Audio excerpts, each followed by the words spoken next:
Walmart, the world's largest retailer, is issuing a new warning today, warning the company will have to raise prices due to President Trump's tariffs. Well, it's a good thing Americans don't shop at that silly niche pop-up boutique, Walmart.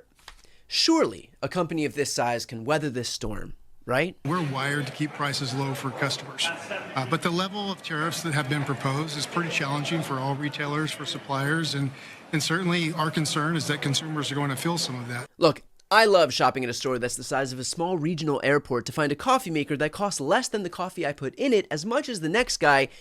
But, quick aside here, maybe the world's largest retailer that makes billions in profits every year and whose employees still find themselves at the top of the list when it comes to Medicaid and food stamps, taxpayer-funded programs, don't have to raise their prices on consumers. Just an idea. But that being said, Trump's trade policy isn't simply confounding for American consumers, it also is for Walmart's CFO, John Rainey. How do you think about taking advantage of potentially a lower rate tariff situation?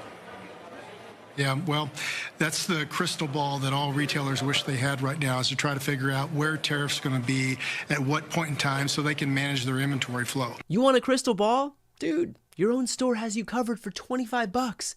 That's a steal.